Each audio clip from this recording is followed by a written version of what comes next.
요한복음 15장 1절부터 8절까지의 말씀입니다.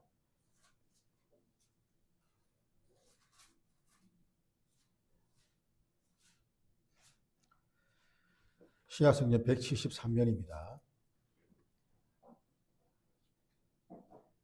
요한복음 15장 1절부터 8절까지 말씀 제가 봉독하도록 하겠습니다. 나는 포도나무요 내 아버지는 농부라. 물은 내게 붙어 있어 열매를 맺지 아니하는 가지는 아버지께서 그것을 제거해 버리시고 물은 열매를 맺는 가지는 더 열매를 맺게 하려 하여 그것을 깨끗하게 하시느니라. 너희는 내가 일러준 말로 이미 깨끗하여졌으니 내 안에 거하라. 나도 너희 안에 거하리라. 가지가 포도나무에 붙어 있지 아니하면 스스로 열매를 맺을 수 없음 같이 너희도 내 안에 있지 아니하면 그러하리라. 나는 포도나무요 너희는 가지라. 그가 내 안에 내가 그 안에 거하면 사람이 열매를 많이 맺나니 나를 떠나서는 너희가 아무것도 할 수 없습니다. 사람이 내 안에 거하지 않냐면 가지처럼 밖에 버려져 마르나니 사람들이 그것을 모아다가 불에 던져 사르느니라. 너희가 내 안에 거하고 내 말이 너희 안에 거하면 무엇이든지 원하는 대로 구하라. 그리하면 이루리라. 너희가 열매를 많이 맺으면 내 아버지께서 영광을 받으실 것이요 너희는 내 제자가 되리라. 아멘. 우리가 살면서 여러 가지 많은 빛들을 보게 되는데 전구나 또 여러 가지 전자기기 이런 것들을 만질 때에 거기 전기가 공급되지 않으면 그것들은 사용할 수가 없습니다.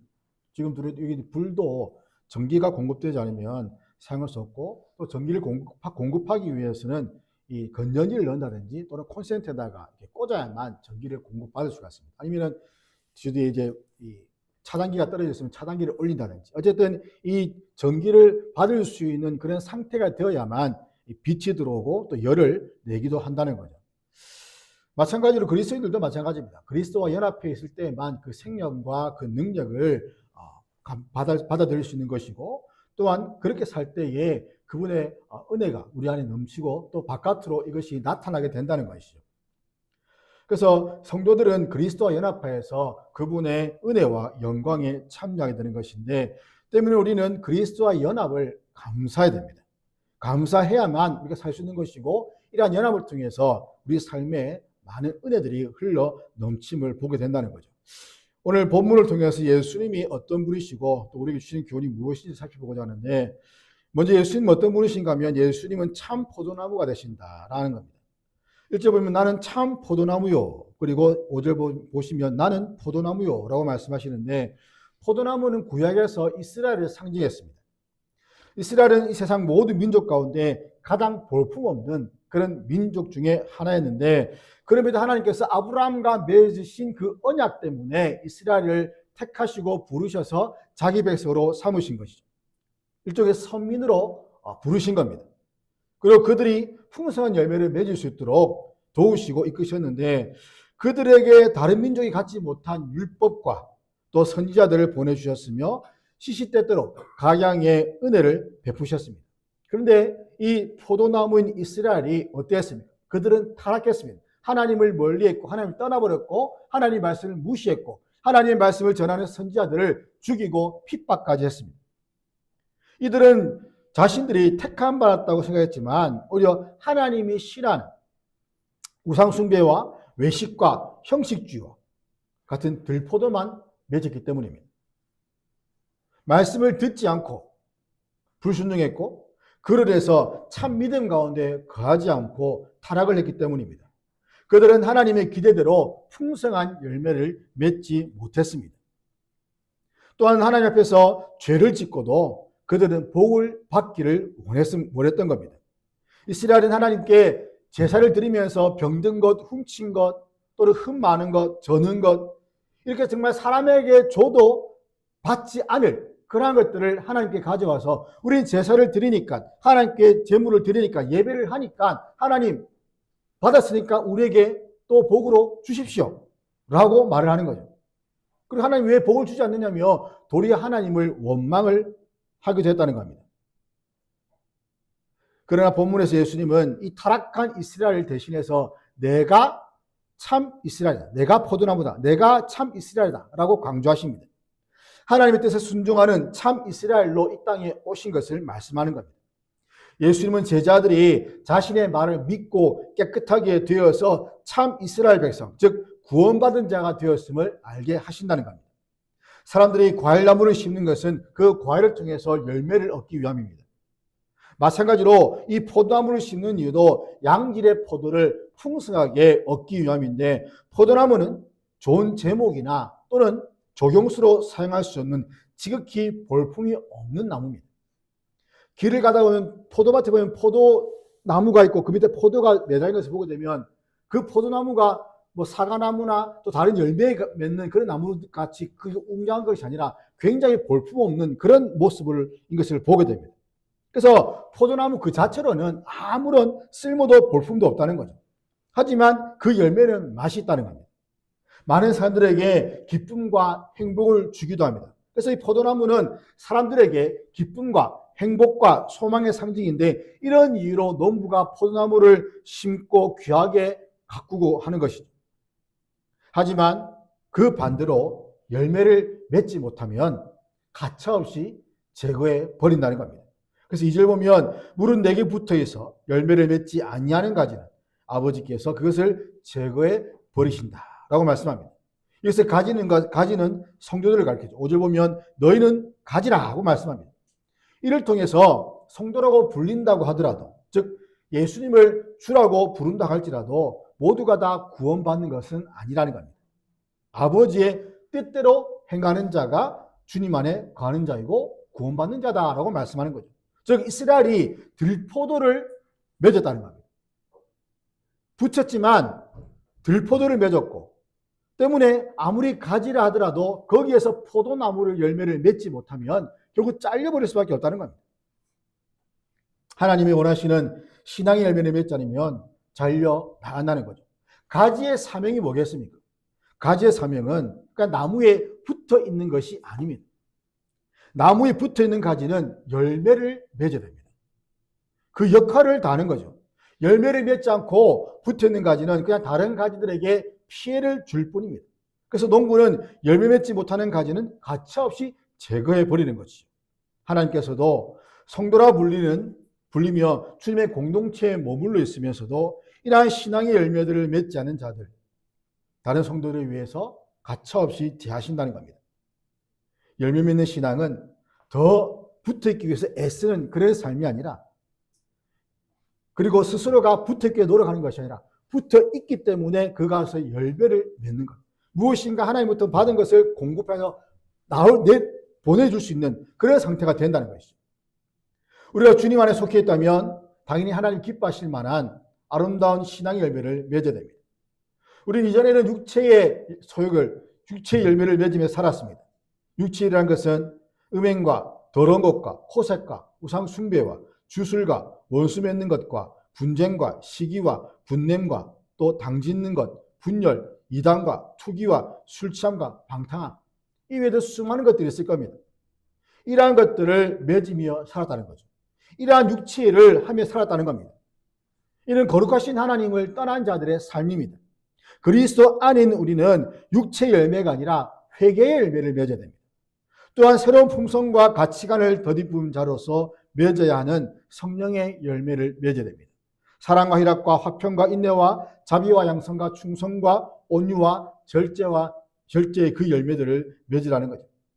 이런 열매들을 삶 속에서 풍성하게 맺을 때에 우리의 삶은 그리스도와 함께 있는 삶이라고 나타낼 수가 있는 겁니다. 하지만 이런 모습이 전혀 보이지 않고 입만 무성하여 주님께 저주받은 무화과의 나무의 모습이 되어서는 결코 안 됩니다. 우리가 회개의 열매, 성령의 열매를 맺음으로써 그 삶이 풍성하게 채워지고 또한 하나님의 은혜가 그 가운데 넘쳐날 수 있기를 바랍니다. 다음은 예수님은 깨끗하게 하시는 분인데 2절 보면 그것을 깨끗하게 하신다. 3절에 보면 너희는 내가 일러준 말로 이미 깨끗해졌다라고 합니다. 우리가 열매를 맺기 위해서는 하나님의 말씀으로 깨끗하게 되어야 됩니다. 2절 보면 제거해 버리시고 깨끗하게 하시니라. 이것은 곧 3절에 깨끗해졌다는 것과 동일한 의미의 말씀인데 조금 구분하자면 2절에서 깨끗하게 하신다는 것은 구원받은 이후에 많은 열매를 맺기 위해서 깨끗하게 되는 그런 과정을 의미하는 성화를 말한다고 볼 수 있습니다. 그래서 구원받은 후에 하나님이 원하시는 열매를 더 풍성히 맺기 위해서 이러한 성화의 삶이 우리에게 요구가 되는 것이죠. 3절에는 이미 깨끗하게 된 상태, 즉 구원받아 의롭다라고 칭함받는 칭의를 의미합니다.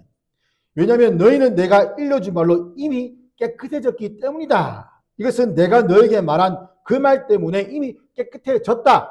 깨끗해졌기 때문에 지금까지 붙어있는 그것이 이미 깨끗해졌기 때문에 너희들은 열매를 맺는 것이고 또한 깨끗해지는 그 과정을 통해서 그 열매를 맺는 것을 나타내라는 말씀이죠. 여기서 그 말이라는 것은 예수님이 지금까지 선포한 말씀을 가리킵니다. 이것을 믿음으로써 의롭게 되고 구원에 이르게 된다는 거죠.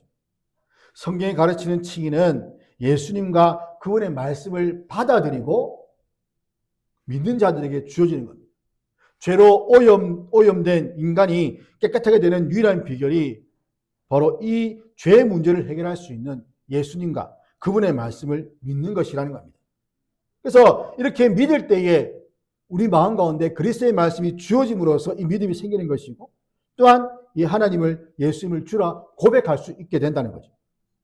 주님이 그리스도이시며 살아계신 하나님의 아들이심을 믿는 사람, 더 나아가서 그것을 자신의 인생 속에서 주인으로 모셔드리는 사람, 이런 사람이 삶 가운데 깨끗함을 받는 사람입니다. 주님의 말씀을 듣는 횟수나 분량보다 중요한 것은 그 말씀을 듣는 자의 그 믿음의 여부라는 거죠. 주님을 향한 믿음이 없이 자주 듣기만 한다고 해서 되는 것이 아니라는 겁니다. 그 내용들을 잘 알고 있다 하더라도 결코 유익이 없습니다. 그냥 말씀을 들어도 믿음이 없기 때문에 도덕적이고 윤리적으로 받아들일 뿐 그것이 그 사람의 그 삶을 변화시키지 못하는 것이고 그냥 단순히 마음 가운데 그냥 결심만 하는 거죠. 착하게 살아야겠다. 더 열심히 내가 해야 되겠다. 더 예배에 참여해야 되겠다. 더 기도해야 되겠다. 더 무엇인가 해야 되겠다에 초점을 맞춘다는 겁니다. 때문에 이것을 우리가 믿음으로 받아들이게 되면 내가 해야 되겠다는 것보다는 그 말씀 가운데 말씀하시는 분을 보고 그 말씀하시는 분을 찾게 되고 구하게 되고 그 말씀하시는 분에 대한 그 사모하는 마음이 생긴다는 거죠. 우리를 깨끗하게 하는 것은 우리가 더 잘하려는 그런 결심이 아니라 예수님 말씀에 순종하는 겁니다. 아무리 열심히 결심을 하더라도 우리 힘으로는 결코 할 수가 없기 때문입니다. 깨끗해질 수도 없기 때문이죠. 성경에서는 말씀으로 우리의 더럽고 부패한 마음을 기경해야 한다고 말씀합니다. 내면의 정결을 위해서 성령 하나님께서는 말씀으로 우리를 찔러 쪼개십니다. 마치 제사 드릴 때에 제물을 찔러 쪼개어서 그것을 하나님께 드린 것처럼 우리 자신을 찔러 쪼개어 철저하게 해부하여서 거룩한 산 제물로 자신을 드리는 영적 예배자가 되도록 하신다는 거죠. 그러므로 말씀으로 날마다 자신을 깨끗하게 하여서 구원받은 자로서 합당한 삶을 살아가고 또 그 가운데 하나님의 은혜와 성령의 능력이 있기를 주의 이름으로 축원합니다. 그리고 예수님은 우리 안에 거하신다고 하는데 주님이 제자들 안에 거하신다. 어떻게 거하시냐는 거죠. 어떻게 주님이 우리 안에 거하시는 것인가? 말씀으로 거하신다는 겁니다. 성령께서 말씀을 듣게 하시고 그 말씀이 우리 안에 들어올 때에 주님은 우리 안에 거하시면서 우리의 심령을 성령의 능력으로 바꾸어 가신다는 거죠. 하나님 말씀을 듣기를 거부하거나 싫어하는 것은 곧 예수님을 그 마음에 모시지 않겠다는 반응입니다. 하나님의 말씀이 우리 안에 있어야만 우리의 모든 타락하고 부패한 그 심령이 어떻게 되겠습니까? 타격을 입게 되는 거죠. 큰 상처를 입고 회복되는 역사가 일어난다는 겁니다. 이렇게 타격을 입고 상처를 입지 않으면 결코 회복되고 변화되는 일은 일어나지 않습니다. 하나님 말씀을 듣고 시험받았다는 말은 그 사람이 그 말씀을 거부하는 것의 하나의 표현입니다. 말씀을 듣고 찔렸으면 그 타격을 받았으면 거기에 대해서 깨어지고 무너져서 다시 새로운 삶이 돋아나야 되는 건데 그것을 듣고 마음 가운데 시험이 들어서 나는 더 이상 교회 나오지 못하겠다. 이것은 그 말씀을 거부하는 것입니다. 하나님 말씀을 듣고 시험 들 수는 없는 겁니다. 하나님 말씀을 들으면 찔려서 도리어 회개하고 변화된 역사가 일어나야 되는 것이죠. 때문에 우리는 그리스도의 말씀을 듣고 그 말씀의 열매를 맺어야 됩니다. 단단한 길가나 돌밭이나 가시나무가 있는 밭에서는 씨가 떨어지더라도 자라지 않거나 또한 자라기가 어렵습니다. 여러 방해 요소들이 많기 때문이죠. 이런 방해 요소들을 제거하지 않으면 말씀의 열매를 맺는 것은 불가능합니다. 우리는 말씀을 들을 준비를 해야 됩니다. 자신의 마음에 있는 세상의 염려, 걱정, 근심 내려놓고 그 말씀을 들음으로써 우리는 마음 가운데 평안을 누리고 또 위로를 받게 되는 것이죠. 단단한 마음으로 예배를 하는 사람들은 마귀가 기뻐합니다. 그 단단한 심령에 말씀이 떨어지면 절대 길가에서는 열매를 맺을 수 없는 것이죠. 단단한 아스팔트 위에 어떤 씨가 떨어져서 열매를 맺겠습니까? 물론 길가에 흙이 조금 있으면 꽃이 핀 것도 우리가 보게 되지만, 그러나 거기에 흙이 있기 때문에 뿌리를 내릴 것이지 단단한 아스팔트 위에는 뿌리를 내릴 수가 없다는 겁니다. 오히려 새가 와서 그 씨를 먹어버리고 마귀가 와서 옳다고 나며 그 말씀을 가져가 버리는 거죠. 그러니까 말씀을 들어도 변화가 없고 아무런 감동도 없습니다. 또한 돌밭과 같은 심령은 신앙 중에 어려움이 생기거나 또는 상황이 여의치 않으면 그 예배당에 나오지 않습니다. 그냥 발길을 끊어버리는 거죠. 하나님의 말씀을 듣는 것보다 내 악의가 더 중요하기 때문입니다. 조금만 힘들고 조금만 어려우면 그냥 예배당 발길을 끊어버리고 더 이상 신앙생활 하지 않는 자들입니다. 이들은 일종의 종교 생활을 하는 자들이죠. 하지만 천하를 얻고도 자신의 생명을 잃어버리면 무슨 소용이 있습니까? 세상에서 아무리 건강하게 살더라도 죽어서 지옥 간다면 그 삶은 아무런 소용이 없다는 겁니다. 이 땅에서 부유하게 살더라도 죽어서 지옥 간다면 무슨 소용이 있냐는 것이죠. 이 땅에서 하나님 주신 그 생명을 주님을 위해서 사용해야 한다는 겁니다. 또한 세상의 염려로 인해서 그 심령이 말씀에 뿌리 내리고 조금은 자라지만 그러나 크게 자라지 않습니다. 왜냐하면 이 말씀의 기운을 이 세상의 염려가 다 가져가기 때문이죠. 가시떨기가 그 씨를 자라긴 하지만 그러나 그 씨가 자란 기운들을 다 빼앗아가기 때문에 씨가 자라지 못하는 것처럼 말씀의 기운이 세상의 염려와 걱정과 여러 가지 모든 것들로 말미암아 다 빼앗겨서 자랄 수가 없게 되는 겁니다. 염려 때문에 말씀도 읽지 않고 기도도 하지 않으니 믿음이 자라지 않고 말씀도 자랄 수가 없는 겁니다. 이처럼 하나님의 말씀을 듣는 그 심령의 상태에 따라서 말씀이 열매를 맺든지 맺지 못하든 하는 그런 결과가 나온다는 거죠. 우리는 좋은 밭이 되어야 됩니다. 그렇기 때문에 말씀을 들을 준비를 하라는 거예요. 예배를 위한 준비를 하라는 거죠. 그 마음밭이 좋게 될 때에 그 말씀이 씨앗이 떨어지게 되면 최소 30배의 열매를 얻게 된다는 겁니다.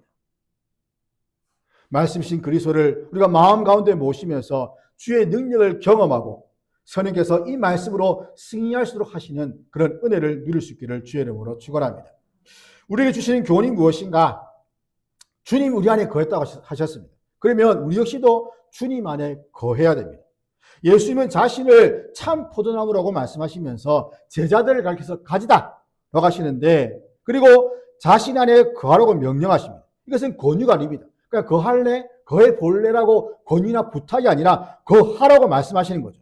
왜냐하면 나를 떠나서는 너희가 아무것도 할 수 없기 때문이다 라고 말씀합니다. 그래서 우리는 포도나무이신 이 예수님 안에 거하거나 남아있어야 되는데, 거하다는 것은 명령입니다. 명령. 또 이것은 그냥 거하는, 그러니까 단순히 한번 왔다가 스쳐 지나가는 그런 것이 아니라 계속해서 거할 것을 강조하는 거죠. 한 번의 행위로 끝나는 것이 아니라 지속적으로 그리스도 안에 거하기를 계속해서 결단하고 행동하라는 겁니다. 자, 안에 있다는 말은 말 그대로 소속감입니다. 어떤 장소 안에 있을 수도 있겠지만 그러나 내가 속해 있다라는 그런 의미가 안에 있다는 의미고, 거하다는 것은 우리가 때로는 집에 여기 거한다면 무슨 말입니까? 때로는 나갔다가 다시 돌아올 수 있다는 말이죠.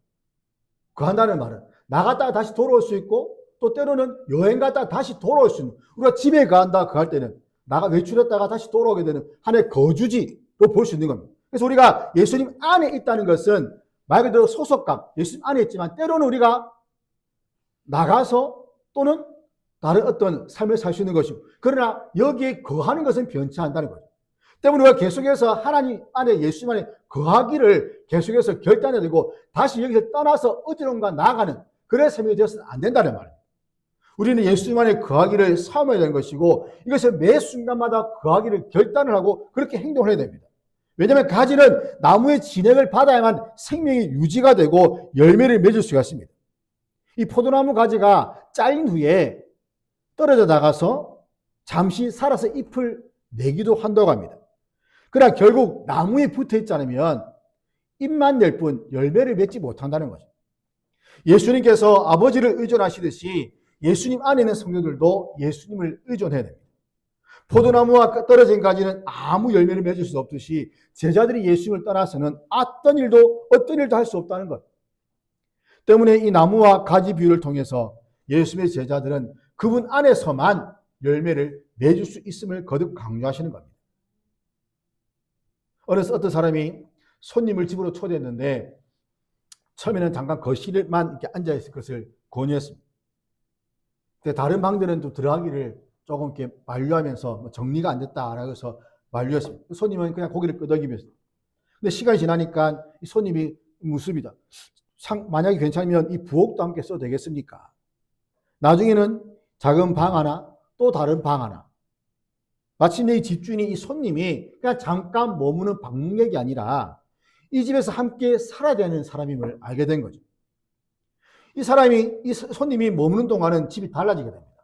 어지럽던 방이 정돈되고 닫아두던 공간에는 빛이 들어가게 되고 더 이상 불편한 공간이 아니라 이 집이 살기 좋은 공간이 되었는데, 예수님은 우리 마음에 잠깐 들리는 손님이 아닙니다. 우리도 마찬가지입니다. 우리도 잠깐 예수님께 거하는 손님이 아니라는 겁니다. 함께 사는 사람입니다. 그래서 거한다는 것은 전체 삶의 주인으로서 우리가 주님과 함께 산다는 거예요. 그래서 신앙은 예수님을 마음 한구석에 모시는 것이 아니라 예수님과 함께 교통하며 사는 것을 말하는 겁니다. 그런데 사람들은 이렇게 말합니다. 우리가 그리스도를 떠나서는 아무것도 할 수 없다는 것이 말이 되나? 세상 사람들은 예수님 믿지 않고도 잘 살고 잘 먹고 성공하며 사는데, 그럼 우리는 어떻게 해야 되느냐? 이 땅의 일들을 위해서는 얼마든지 주님을 떠나서 살 수가 있습니다. 거한다고 해서 계속 집에만 가면 되겠습니까? 나가서 볼일도 보고 직장생활도 하고 사람들 만나고 해야 되잖아요. 근데 다시 집으로 돌아와서 거하는 것. 그 일은 하라는 말입니다. 아무것도 할 수 없다는 말이 의식주와 관련된 그런 세상 일이 아니라 하나님의 말씀과 뜻을 실천하고 빛과 생명, 진리의 그 사랑과 진정한 열매를 맺을 수 없다는 말이죠. 이 땅의 삶은 우리 동일하게 살아갑니다. 하지만 진정으로 하나님의 그 말씀이 의미하는 것과 하나님의 뜻이 무엇인지 우리가 알고 깨닫고 실천해 나가는 것. 정말 그들과 다른 어떤 구별된 삶을 살기 위해서는 거할 수밖에 없다는 거죠. 그리스도 안에 거할 수밖에 없다는 것 말이에요. 선한 행실을 하여서 하나님이 원하시는 그런 열매를 맺을 수가 없다는 겁니다. 반드시 거해야만 그 열매를 맺을 수 있다는 말이죠.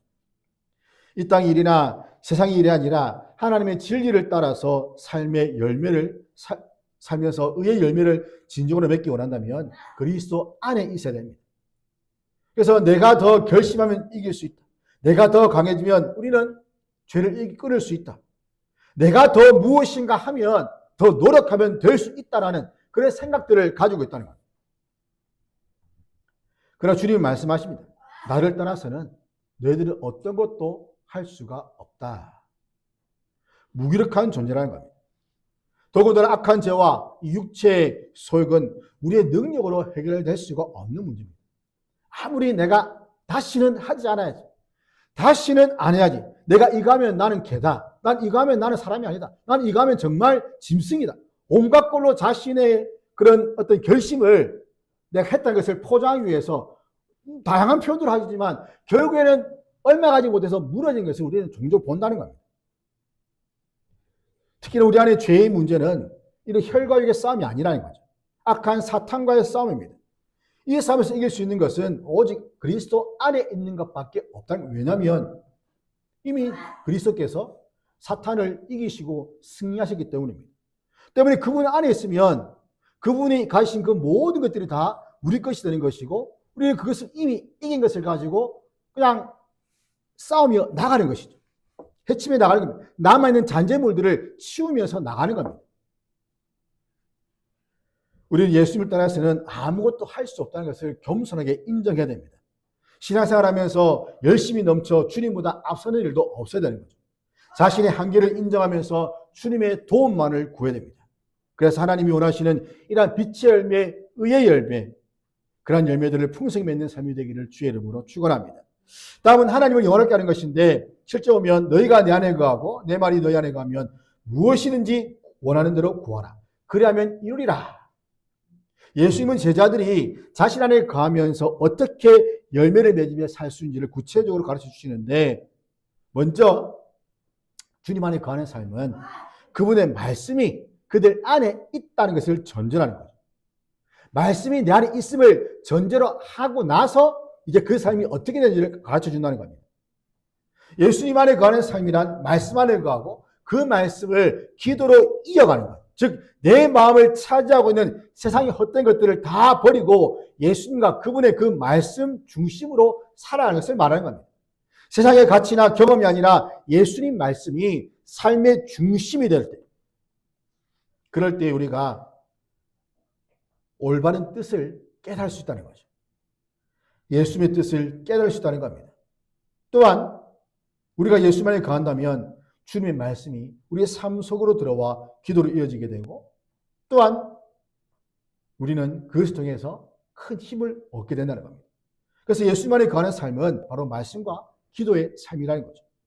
우리 안에 있는 말씀을 붙잡고 우리의 소원을 구하는 것. 예수님 안에 있으면 내가 원하는 것을 구하지 않게 됩니다. 인간의 생각과 욕심으로 기도해서는 결코 안 된다는 말이죠. 하나님의 말씀이 먼저 자리 잡고 그 말씀 안에서 소망하게 된 것들을 붙잡고 기도하게 된다는 겁니다. 그래서 우리는 주의 말씀을 가졌음에도 불구하고 말씀대로 사니까 어떤 것도 안 된다 라고 불평을 한다는 거죠. 그래서 사람들이 보기에 옳아 보이고 좋게 보이고 지혜롭게 보이는 그런 세상의 방식들을 따라가려고 하고, 이것은 곧 주님 말씀하신 것처럼 넓고 화려한 길입니다. 하지만 잠언 14장 12절 보면 어떤 길은 사람이 보기에 바르나 필경은 사망의 길이다 라고 말씀합니다. 다윗을 보면 어떻습니까? 요셉 보면 어떻습니까? 다윗은 하나님 말씀 중심으로 살았습니다. 하나님을 사랑한 자입니다. 그런데 그의 삶은 사울에게 쫓기고 여러 번 죽임을 당할 뻔하고 굉장한 고통을 당한 삶이었습니다. 요셉도 마찬가지죠. 노예로 팔렸고 죄수가 되었습니다.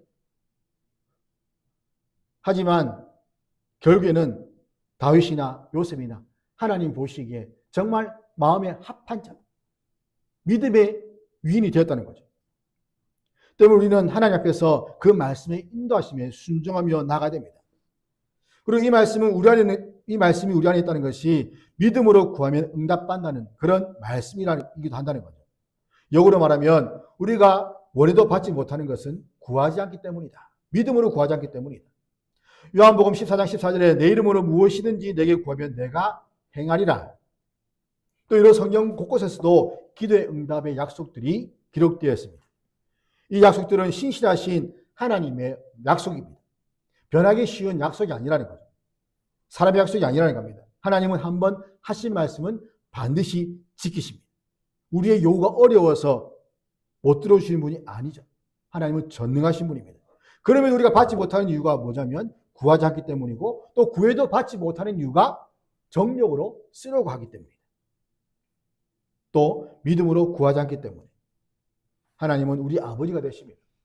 아버지에 나와서 기도할 때에 그것을 아버지께서 들으시고 그것을 응답하신다는 거예요. 우리는 말씀을 받은 자들로서 말씀으로 하나님께 구할 때에 믿음으로 그 응답의 은혜를 사모해야 됩니다. 그래서 주님께서 8절에 보면 너희가 열매를 많이 맺으면 내 아버지께서 영광을 받으실 것이요 너희는 내 제자가 될 것이다. 결국 포도나무의 가지들이 원하는 것이 뭐가 되느냐? 포도를 많이 맺는 겁니다. 가지들은 포도를 많이 맺는 거죠. 마찬가지로 주님 안에 거하는 자들이 원하는 것은 말씀의 열매, 성령의 열매를 맺는 것이 되어야 됩니다. 그 열매를 구해야 되고 그 열매를 구하는 자마다 이루고 하나님께 영광을 받으시고 우리는 주님의 제자가 된다. 제자가 된다는 말은 제자가 될 것이라는 것이 아니라 그 제자됨을 인정받는다는 거죠. 내가 열매를 많이 맺었기 때문에 제자가 되는 것이 아니라 제자가 됨을 인정받는다는 겁니다.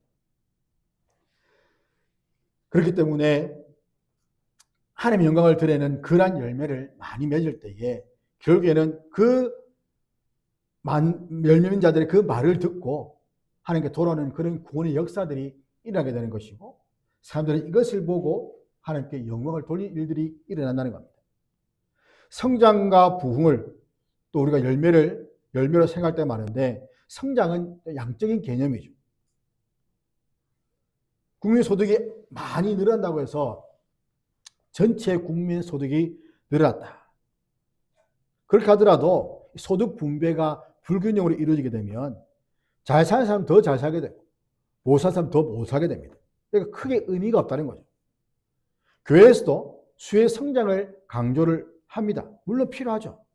그리고 교회 등록이 몇 명이지 묻기도 하고 하지만 교인 수의 성장은 결과에 불과하다는 겁니다. 무슨 결과냐? 부흥의 결과라는 거죠. 부흥이라는 것은 쇠퇴했던 것이 다시 일어나는 것인데 사도행전 2장 4장 보면 사도들이 복음을 전했을 때에 3,000명과 남자 수가 5,000명이나 믿었다라고 기록합니다. 말씀이 전해지실 때에 바로 놀라운 부흥의 역사가 일어나게 되는 것이고 그 부흥의 역사를 셈으로 숫자로 보니까 3,000명이요 5,000명이 됐다는 거죠. 하나님의 말씀이 점점 왕성할 때에 예루살렘에 있는 제자의 수가 더 심히 많아지고 허다한 제사장의 무리도 이 도에 복종했다라고 말하고 있습니다. 교회 부흥은 사람의 수의 증가가 아니라는 겁니다. 실제로 예수 믿는 자, 그리스도인이 많아지는 것을 말하는 것이죠. 말씀을 듣고 회심하여서 정말 세상 가운데 나가서 빛과 소금으로 빛의 잔으로 살아가는 그리스도인들이 많아지는 것이 진정한 부흥이라는 겁니다. 참된 부흥은 성령께서 일으키시는 것이고 어떤 프로그램이나 행사로 되는 것이 아님을 우리는 깨달아야 됩니다. 그저 나가서 씨를 뿌리고 물을 줄 뿐입니다. 자라게 하시고 열매 맺게 하시는 이는 하나님이심을 우리가 믿어야 되는 겁니다. 우리는 말씀으로 자신을 깨끗하게 하고 하나님이 원하시는 열매를 맺어 나가야 됩니다.